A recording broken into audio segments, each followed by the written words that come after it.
C'est un peu c'est ce modèle-là Ouais. que...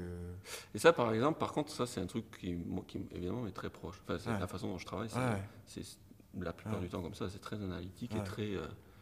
On fait un truc, on change un machin, on regarde. Et On donc, change on un voit truc, la voilà. conséquence de ça et on refait. Non, c'est pour ça aussi. Je pense que ça a été possible de faire, ça. Donc, on peut conclure comme ça, c'est-à-dire qu'il y a quelque chose d'extrêmement commun Mhm. à nous deux, à nos travaux.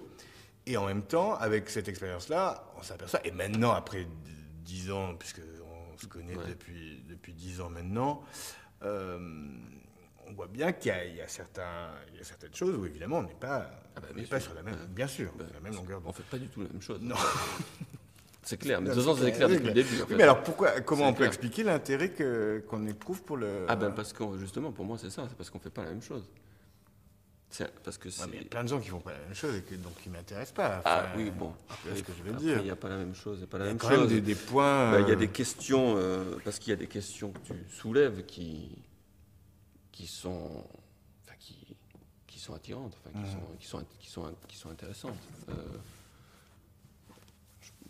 Oui, on peut pas. C'est pas une généralité. C'est pas parce qu'on fait pas la même chose qu'on peut s'entendre. Non. Mais ça, je pense que c'est.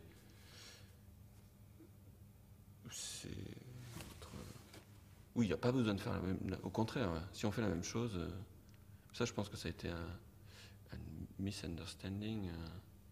Ah oui, Enfin, du milieu. complètement. Ouais. Oui, enfin, moi, j'ai jamais pensé. Ouais.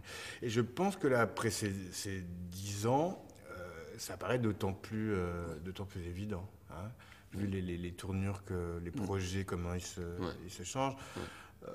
Même si on peut voir des choses que et les uns et les autres utilisent, mais ça c'est général. Je veux dire, c'est pas. Donc ça, y a rien c'est de à cause de la spécifique. complexité de ce qu'on met en place. C'est-à-dire qu'il y a des choses, par exemple dans ton travail, ou la dernière, là, le Sacre du Printemps, qui pour moi enfin, m'intéresse beaucoup, beaucoup, beaucoup. Il y a quelque chose dans lequel je me reconnais, enfin, qui s'aligne dans mon projet totalement. Bon, alors il y a cette histoire de sacre. Moi, dans Jérôme Bel, il y avait le sacre aussi. Mais en même temps, non, je pense que chacun, on fait des opérations qui peuvent.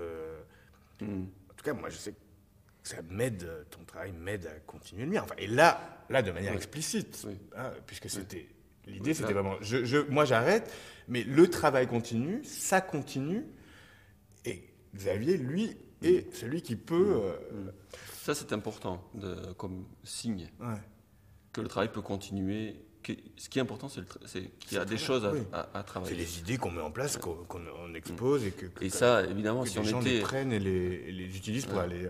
Comme moi j'ai des gens comme ça, par exemple, le chorégraphe brésilien comme ça, j'estime qu'il a pris des trucs chez moi et qu'il les transforme. Ça, c'est c'est magnifique. L'idéal, c'est ça. C'est qu'on n'a pas besoin de faire ce spectacle, de d'autres faire les le font. spectacle. Ouais, ça, c'est bien. Ça, c'est bien.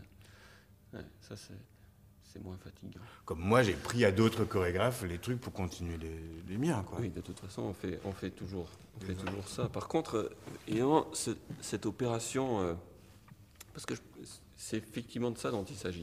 Il y a une opération qui a été faite par rapport à cette question de l'auteur et qui est l'auteur et tout ça, qui sont des choses dans la littérature, ça existe, dans la peinture, enfin, ça existe dans tous les domaines de l'art. C'est vrai, peut-être dans l'art chorégraphique, on connaît pas trop ça. Et ça c'était quand même un truc qui était intéressant pour moi à observer après. Je me rendais pas compte quand ça s'est passé, mais des retours où il y a des critiques comme quoi ça essaie de travailler sur une idée où l'auteur est interchangeable et où il n'y a pas de... et où on s'en fout en gros. On s'en fout qui le dit. Voilà. C'est ce qui est dit. C'est ce qui est dit. Et en même temps, évidemment, une des critiques a été de dire, ouais mais bon, en 2000, on était un petit peu déjà repéré. Xavier Leroy, le titre de la pièce par Jérôme Bel, ça ne fait que renforcer le pouvoir du nom. Ouais.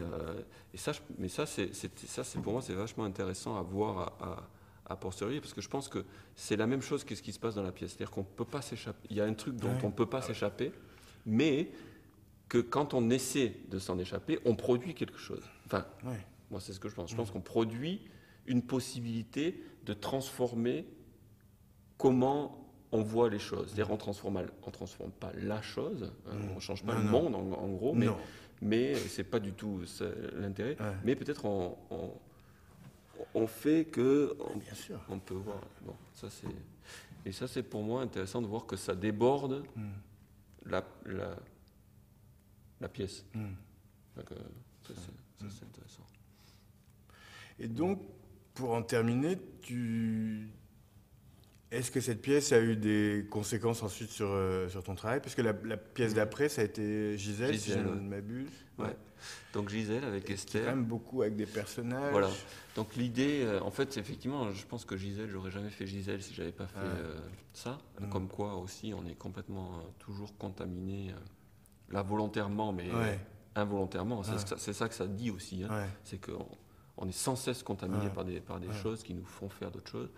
Et Gisèle essaie de continuer cette chose-là, mais je dis toujours à la façon dont je l'aurais fait, sans essayer de le faire à ta façon. Et on reprend un peu les mêmes questions de reconnaissance. Voilà. Mais je sais pas, là, Gisèle, c'est en plus une pièce que je fais avec Esther, donc c'est un autre type de configuration. On travaille ensemble pour faire cette pièce et on ne doit pas faire une pièce qui a l'air d'être une pièce de Jérôme. On n'a plus du tout ça. Ouais. Et donc, donc, en gros, on continue à travailler sans avoir cette contrainte-là. Et on continue à travailler sur cette contrainte de qu'est-ce qu'on reconnaît dans un mouvement. C'est quand même, d'un point de vue du matériel, c'est quand même extrêmement proche. Ah oui. Et pourtant, on n'a absolument pas la sensation que ça soit une quelconque influence sur cette pièce. Ouais, c'est vrai. Non, mais j'avais jamais pensé. Mais c'est complètement... C'est quand même évident, alors que c'est exactement le même point de départ de reconnaissance, d'icône, alors évidemment beaucoup plus virtuose. Pour moi, c'est aussi ce passage, si tu veux, avant, donc il y a Self-Unfinished, où il y a ce truc sur la reconnaissance, qui essaie d'échapper, qui d'emblée n'essaie pas de produire d'icônes. Enfin, c'est là où on voit comment l'infection de ton travail, d'une certaine façon, hein, dans ce que je fais. Donc Self-Unfinished, c'est un corps totalement irreconnaissable qui justement crée des nouvelles représentations. Oui, ou en tout cas, c'est ça, mais c'est un corps qui n'essaie pas de représenter des choses préexistantes. Pas de signes préexistants, mais qui en produit d'autres. Qui en produit d'autres. Mais évidemment, c'est un corps qui commence debout, allongé, assis, donc il y a tous ces signes-là de ce que ces choses-là veulent dire, mais tout de suite qui essaie de s'en défaire. C'est ça qu'on retient, c'est cette fuite vers... Et donc, en fait, après ta pièce, donc Gisèle essaie de faire ça, mais à partir de choses qu'on reconnaît. Exact. C'est-à-dire, parce que ce dont je me rendais compte, sinon c'est toujours la même question, mais ce dont je me rendais compte, c'est que dans Self-Unfinished, même s'il y a des tentatives de produire d'autres choses, il y a toujours le moment où, évidemment, le spectateur, et moi aussi, hein, quand je vois la vidéo, les grands exemples, c'est quand les gens sont venus me dire quand tu fais le poulet, et moi je dis mais je ne fais pas le poulet, donc, mais ils voient des poulets, donc à mon insu, je vais toujours représenter quelque chose. Même si j'essaie de faire des choses qui n'existent pas, enfin, qui essaient d'échapper, c'est forcément impossible. Dans ce dispositif de la relation qu'on a au théâtre, il faut représenter.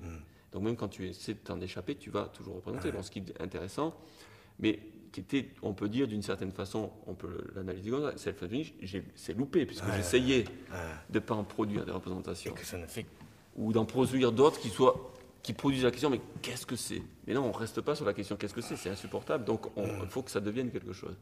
Donc la stratégie, après, donc on voit dans ta pièce, il y a ça, mais continuer pour Gisèle, qui est de dire, on va faire des choses qu'on reconnaît, Mais où on, hein,